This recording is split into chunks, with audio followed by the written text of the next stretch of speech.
Jai Hind everybody, welcome to biology class 12th. So students, now in this lecture we will discuss about another genetic disorder, or you can also say the last Mendelian disorder, that is thalassemia. Now in the previous lecture we have discussed about sickle cell anemia, phenylketonuria, then we have also discussed about your color blindness.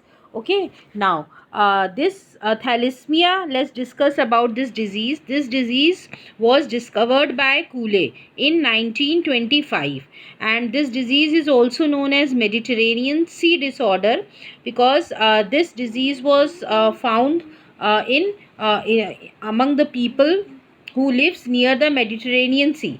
Okay वहाँ पे ये disease सबसे पहले find out हुई थी लोगों में. Okay जो मेडिटेरेनियन सी के आसपास रहते हैं वहाँ पे ये सबसे पहले फाइंड आउट हुई थी, इसीलिए इसको मेडिटेरेनियन सी डिसऑर्डर भी कहा जाता है. Now this is an autosomal recessive blood disease. Okay, this is also another autosomal recessive blood disease. इससे पहले हमने जस्ट पढ़ा था, that was phenylketonuria. Okay, if you remember, phenylketonuria में हमने पढ़ा था कि it was cause due to the lack of enzyme phenyl alanine hydroxylase. Okay, अब इसके बारे में हम पढ़ेंगे कि ये किस तरह जो डिज़ीज़ है कॉज होती है ब्लड में, ऐसा क्या होता है जिसकी वजह से ये डिज़ीज़ जो है ये इसको जेनेटिक डिजीज़ कहा गया है. Okay, now this disease is transmitted when both the partners are carrier. जब दोनों ही फादर मदर कैरियर होते हैं तभी ये डिज़ीज़ ट्रांसमिट होने की पॉसिबिलिटी ज़्यादा होती है. And this disease is cause due to mutation, या म्यूटेशन की वजह से, या deletion in gene controlling formation of globin that make up haemoglobin. ठीक है, अभी हम इसको डिटेल में पढ़ेंगे कि किस तरह जो है हीमोग्लोबिन जो है इसमें रिस्पॉन्सिबल है. ठीक है, जिसकी वजह से ये डिज़ीज़ होती है. इफ़ यू रिमेंबर, इससे पहले हमने सिकल सेल एनीमिया भी पढ़ा था. तो ये दोनों डिज़ीज़ जो हैं दोनों ही ब्लड डिज़ीज़ हैं, but there is one major difference between these two disease, जो कि हम डिस्कस करेंगे अभी क्या डिफरेंस है. People with this order are not able to make enough haemoglobin which cause severe anaemia. Now जो भी लोग इस डिसऑर्डर से अफेक्टेड होते हैं उनके अंदर जो है हीमोग्लोबिन जो है वो बहुत ज़्यादा नहीं बन पाता है, जिसकी वजह से जो पर्सन होता है वो सीवियर एनेमिक हो जाता है. बट सिकल सेल में हमने देखा था कि हीमोग्लोबिन का शेप चेंज हुआ था. If you remember, sickle cell जो बाइकॉनकेव शेप था हीमोग्लोबिन का, वो सिकल शेप हो गया था, जिसकी वजह से जो ब्लड फ्लो था वो रुक गया था and oxygen transport was affected.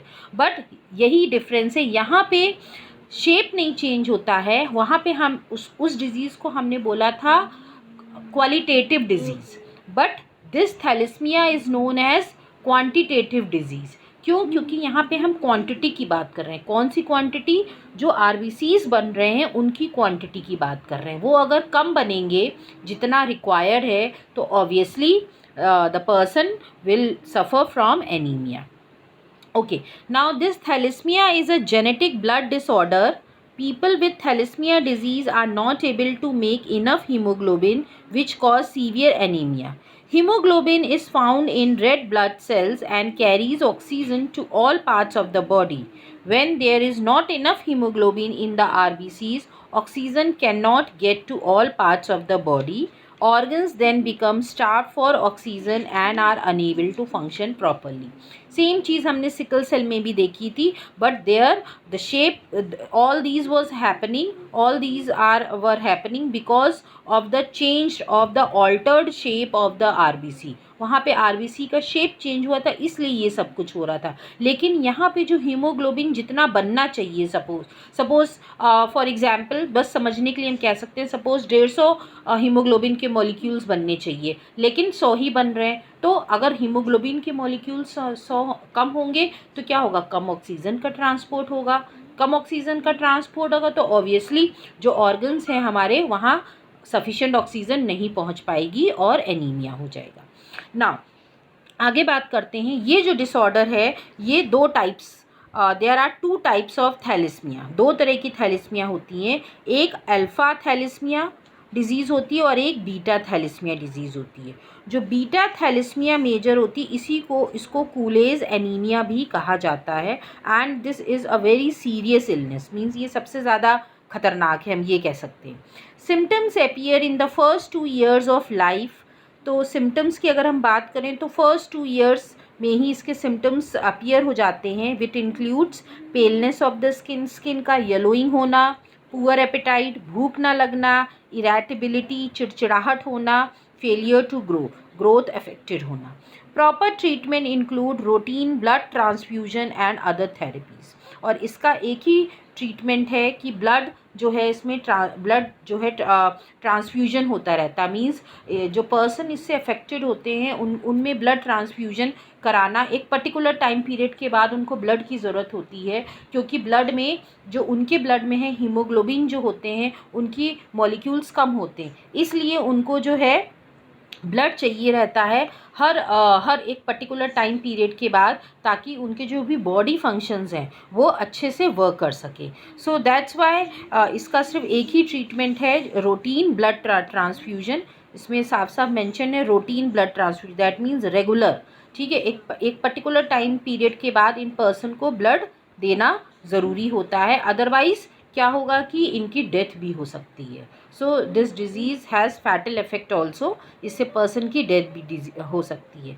Now this is about the general introduction, हम कह सकते हैं अबाउट थैलेसीमिया, ठीक है, जो कि जो हीमोग्लोबिन होता है उसके नंबर जो है कम हो जाने की वजह से ये डिज़ीज़ होती है। अब नंबर क्यों कम हो जाता है और कैसे होता है, जैसे इसको हम ऐसे समझ सकते हैं, you all know RBCs, blood सब जानते हैं, ब्लड में क्या होता है, ब्लड के सरफेस पे आरबीसीज होते हैं। अब ये जो आरबीसीज होते हैं बेटा, इनमें 4 तरह की चेन्स होती हैं। ग्लोब्यूल चेन की यहाँ पे बात हो रही है, आप देख रहे हो ग्लोब्यूलिन चेन।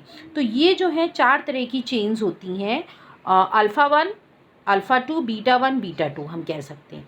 अब इसीलिए जो है थैलेसीमिया के 2 नाम दिए गए, 2 तरह की थैलेसीमिया होती है, एक अल्फ़ा थैलेसीमिया डिजीज़ है, एक बीटा थैलेसीमिया डिजीज़ है, क्योंकि इन्हीं में ही जो चेन होती है, ये चेन जो है इसी में ही चेंजेस आते हैं, जिसकी वजह से जो है डिज़ीज़ होती है। अब ये कैसे होगी, कैसे चेंजेस आते हैं, इसके बारे में अभी हम दोनों टाइप्स की डिज़ीज़ डिस्कस करेंगे, तब हम डिटेल में डिस्कस करेंगे, okay, in our next lecture.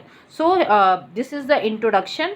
सो कुछ आपको आइडिया मिल गया होगा थैलेसीमिया डिज़ीज़ क्या होती है। अब नेक्स्ट लेक्चर में हम इसके टाइप्स डिस्कस करते हैं, that is alpha thalassemia and beta thalassaemia.